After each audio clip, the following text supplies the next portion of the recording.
আলাইকুম, সবাই কেমন আছেন? আশা করি সবাই ভালো আছেন। তো আজকে আমি একটা প্যানকেক বানাতে চলে এসেছি আপনাদের মাঝে। তো কিভাবে প্যানকেকটা বানাবো তা আপনাদের সাথে শেয়ার করছি।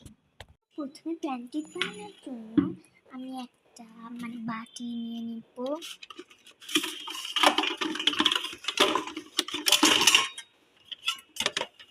এই তো আমি এই বাটিটা নেব। তো বাটি নিয়ে চলে যাবো এখন।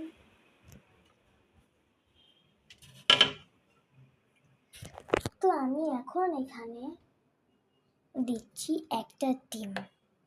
এই তো আপনারা চাইলে একটা ডিম বা দুইটা ডিম দিতে পারেন। দুইটা ডিম দিলে আরও মজা হবে আর সুস্বাদু হবে খেতে।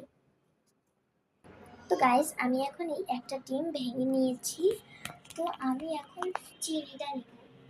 চিনি না, প্রথমে আমরা চিনি নিব। এই তো আমরা চিনিটা নিয়ে নিচ্ছি। আপনাদের যতটুকু ইচ্ছা আপনারা ততটুকু চিনি নিতে পারেন। তো আমি এখন চিনিটা দিয়ে দেব। এই তো সবার প্রথমে আমি একটা চামচ চিনি দিয়ে দিচ্ছি। কুসুমের উপরে দিতে হবে, নয়তো কিন্তু হবে না। কুসুমের উপরে চিনিটা ভালো মতন লেগে যাবে।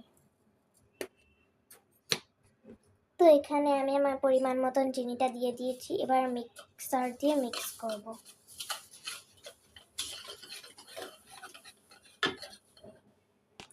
যতক্ষণ পর্যন্ত না এটার কালার বদলে যাচ্ছে ততক্ষণ পর্যন্ত আমরা মেশাতেই থাকবো।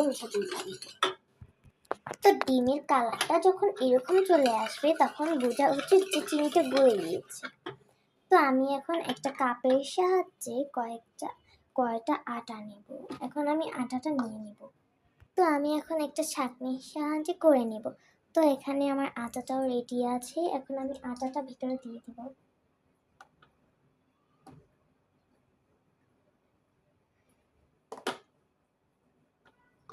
এখন আমি আমার আটাটা ভালো করে দিয়ে দিয়েছি। এবার দিব গুঁড়া দুধ। তো আমি এখানে 1 চামচ পরিমাণ গুঁড়া দুধ নিচ্ছি। 1 চামচ কিন্তু হবে না, আরও নিতে হবে। এই আর 1 চামচ, এই লাস্ট আরেক চামচ দিয়ে দিয়েছি আমি। এবার আমরা দিব বেকিং পাউডার। তো এই যে আমার বেকিং পাউডারটা, আমি এখন 1 চামচ পরিমাণ বেকিং পাউডার নিয়ে নেব। এই তো আমি 1 চামচ পরিমাণই বেকিং পাউডার নিচ্ছি। বেশি নিলে আবার ফুলে উঠবে বেশি, তাহলে কেকটা নষ্ট হয়ে যাবে, প্যানকেকটা। তো আমি এই ছাঁকনিটাকে সব কয়টা একসাথে ছাঁকিয়ে নেব। তো এখন আমি ছাঁকিয়ে নেব পুরাটা। ভালো করে ছাঁকাতে হবে।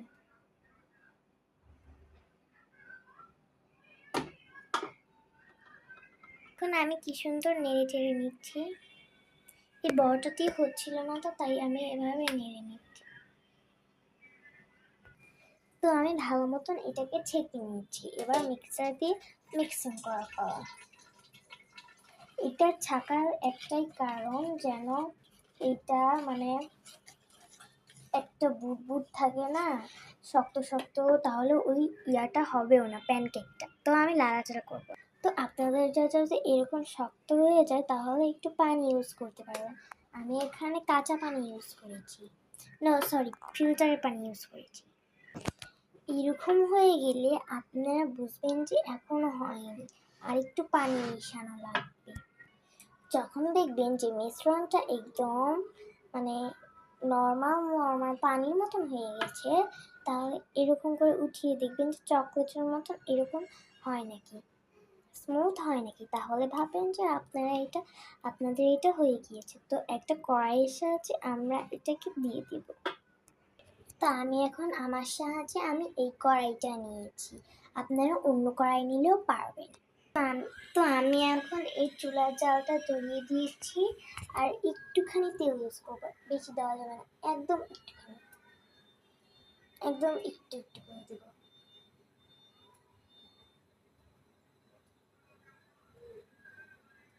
জাস্ট এটুকু। তো এইটার সাহায্যে আমরা ভালো মতো নেড়ে নেব তেলগুলো। যেখানে যেখানে আমরা দেব এই মিশ্রণটি সেখানে এই তেলটাকে ভালো মতো মিক্স করে নেব।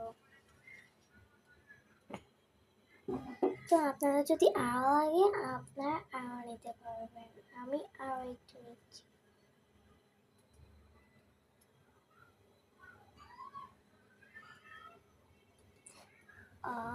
বেশি পড়ে গেল।